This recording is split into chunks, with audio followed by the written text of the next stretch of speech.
El juez, dictando sentencia. Juez, hábleme un poco de lo que queda acerca del Mundial 2026.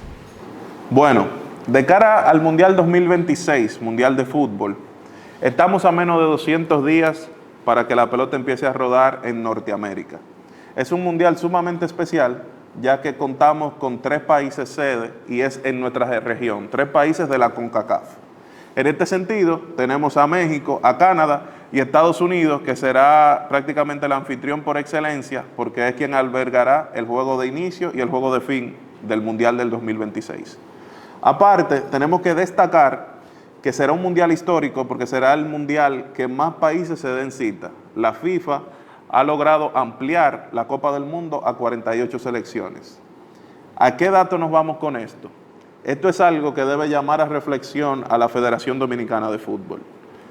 Con un mundial con 48 selecciones que te amplía los cupos en cada una de las zonas clasificatorias a nivel mundial, sabemos que el continente americano está dividido en dos.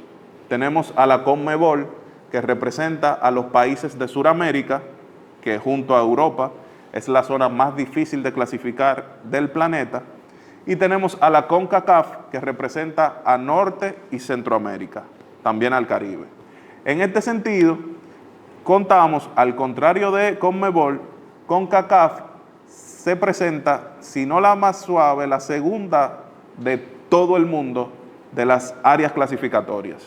Pasamos de un mundial a otro, de solamente contar con 3 plazas clasificatorias más un repechaje, lo que representaría 3 plazas y media, a contar con 6 plazas y 2 repechajes. Aparte de eso, tenemos que contar que teniendo un mundial con sede en Estados Unidos, México y Canadá, que aparte de eso son 3 selecciones de CONMEBOL,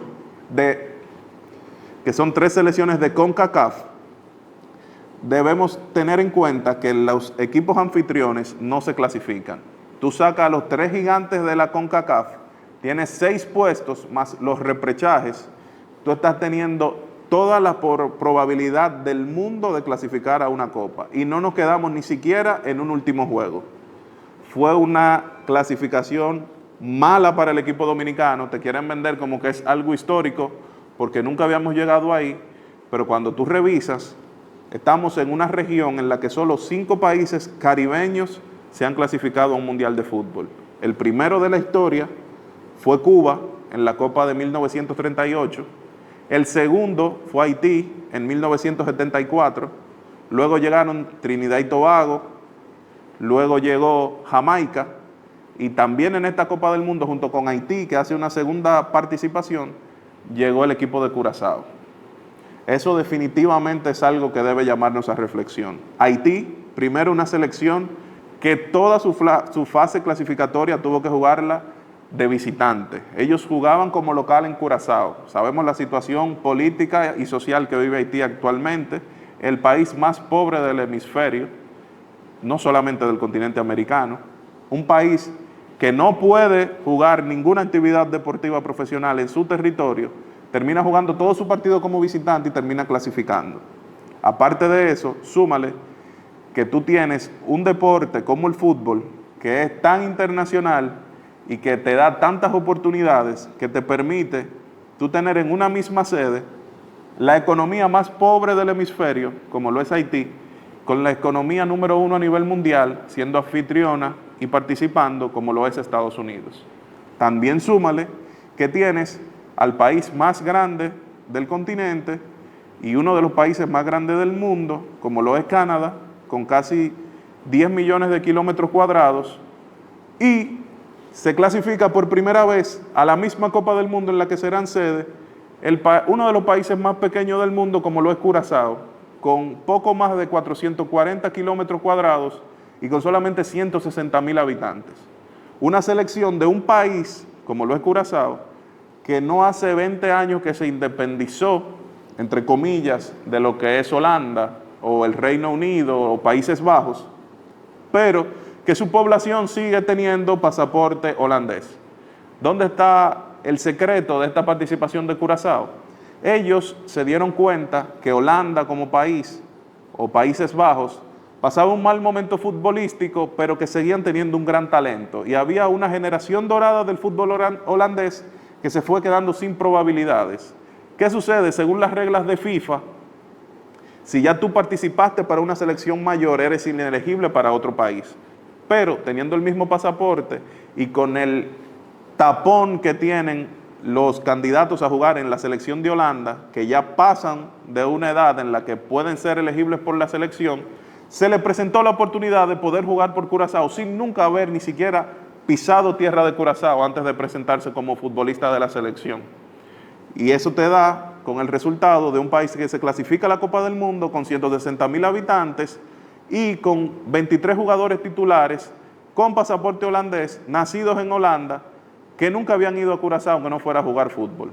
También tú tienes el caso de Haití, que se clasifica con 23 jugadores, que ninguno reside en Haití, un técnico francés que nunca ha visitado Haití, pero que terminan representando a un país que ni siquiera puede jugar en su propio país. En el caso de la República Dominicana, tiene una selección, tiene una Liga Dominicana de Fútbol que va creciendo año tras año, pero que cuando llegan los momentos de demostrar ese crecimiento del fútbol, quedamos a deber. Aparte de eso, es algo que debe de llamar a reflexión a la misma FIFA. Queremos que el fútbol sea más mediático, que sea más grande, que la Copa del Mundo sea más inclusiva, o estamos bajando la calidad del torneo. ¿Por qué? Desde el principio, la Copa del Mundo en sí es el evento que más llama la atención a nivel mundial. No solo por la fase final, que es lo que vemos cada 4 años, sino por la etapa clasificatoria, en la cual prácticamente todos los países del mundo, en su gran mayoría, el 95% de los países del mundo participan y tienen la oportunidad de clasificarse. Pero tú aumentando el nivel de selección, la cantidad de selecciones, estás disminuyendo el nivel de la competencia, porque tú aumentas la cantidad de selecciones en una fase final, pero no estás teniendo un control de la calidad de los equipos que te puedan llegar a esa fase final. Eso te puede dar al traste con que tú veas, resultados finales o marcadores finales de los partidos que sean muy abultados, que la calidad del juego baje, y es algo que en una Copa del Mundo debe ser inaceptable. Es algo que debe llamar a reflexión, primero, a la Federación Dominicana de Fútbol, algo que primero la FIFA también tiene que evaluar. Eso es tomando en cuenta este lado del mundo. Si nos fijamos en otras áreas como el Pacífico, el área asiática, el área africana, también podemos encontrar varios ejemplos parecidos, pero lo que ha sucedido en el continente americano es algo que no tiene explicación. Mientras tú tienes una CONMEBOL en la que países grandes siempre se terminan quedando fuera, o una sección como la Euro, que termina también dejando selecciones mucho más mediáticas, mucho más grandes y de mucho más nivel, tú terminas premiando la mediocridad, aumentando el nivel de plazas de regiones del mundo que no tienen nivel futbolístico para llegar a una Copa Mundial.